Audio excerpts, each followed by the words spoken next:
Rohingya refugees का जो crisis है इस वक्त, जो ये रोहिंग्या रिफ्यूजीज़ का जो पूरा इशू है, देश में घुसपैठ करके जिस तरह से एक जगह बना ली है अपने लिए, एक कितना बड़ा, पहली बात है इसको खतरा हम देखते हैं देश के लिए।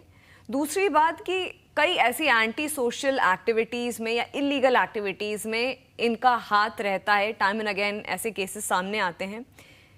किस तरीके से, पहली बात है कितनी बड़ी चुनौती है और उस चुनौती को एड्रेस करने के लिए क्या हमारे पास पुख्ता स्टेप्स होने चाहिए? जय हिंद स्मृति जी।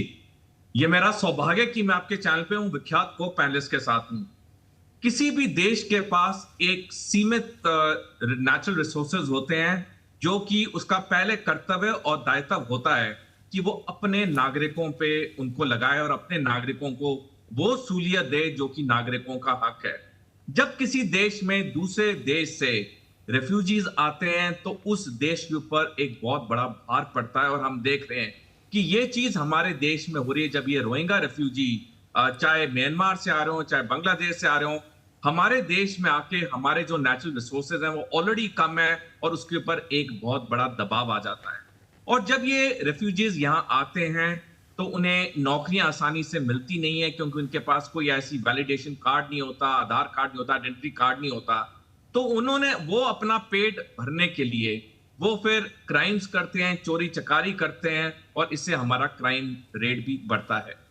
तो इस चीज को कर्ब करने में सबसे पहले इंपॉर्टेंट है कि जो भी सरकार केंद्र में हो और शुरू से हो, मैं किसी एक सरकार को मैं पॉइंट नहीं करूंगा, क्योंकि ये जो प्रॉब्लम है, ये प्रॉब्लम पिछले 15-20 साल से नहीं है, ये काफी दशकों से प्रॉब्लम है, और ये प्रॉब्लम का अब तक कोई सोल्यूशन नहीं निकला है। अगर मेरे को आंकड़ा अच्छी तरह याद है तो पिछले एक साल में सिर्फ 16 रोहिंग्या के रेफ्यूजीज को डिपोर्ट किया गया, पूरे साल में सिर्फ 16।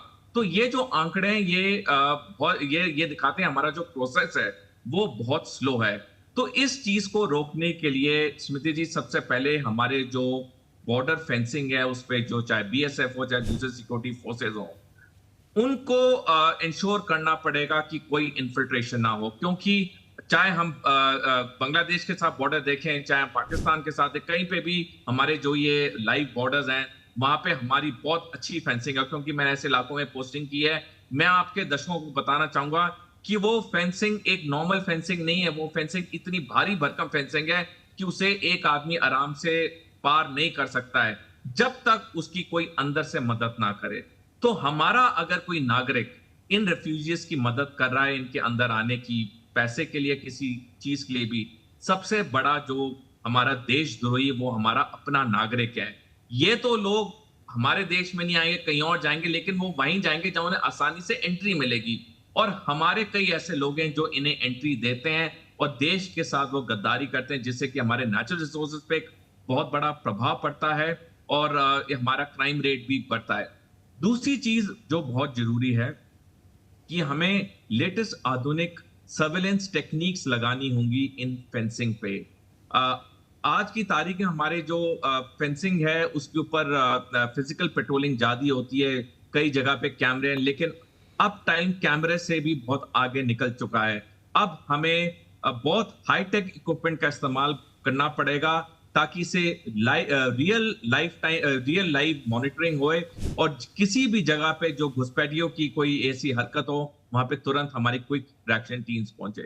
तीसरी चीज मैं आपके दर्शकों को, जो कि युवा दर्शक हैं और पहली बार वोट करेंगे, मैं एक आग्रह करना चाहूंगा कि कोई भी पॉलिटिशियन जो कि ऐसी हरकत करे जो कि देश के साथ गद्दारी हो, चाहे वो रोहिंग्याओं के वो आई कार्ड बनाए, उनके फर्जरी आधार कार्ड बनाए या उनके पैन कार्ड बनाए, और ऐसी अगर चीज सामने आती है तो वोटरों को 10 बारी सोचना चाहिए ऐसे आदमी को वोट देने से पहले। क्योंकि अगर इस आदमी ने एक भी रेफ्यूजी को अवैध तरीके से भारत के अंदर लेके आया है और उसके फर्जरी डॉक्यूमेंट बनाए हैं, हम सोच सकते हैं कि वो अगर कल चुना गया और कोई भी लेवल पे, चाहे काउंसिल के लेवल पे, काउंसलर के लेवल पे, चाहे असेंबली, चाहे पार्लियामेंट के लेवल पे, अगर ये आदमी सत्ता पे पहुंचा तो ये हमारे देश के लिए कितनी बड़ी दिक्कत कर सकता है। तो बहुत जरूरी हो जाता है जो भी युवा वोटर हैं, खास करके फर्स्ट टाइम वोटर, उन्हें जिस भी कैंडिडेट पे वो वोट करना चाहते हो उन्हें बहुत बारीकी से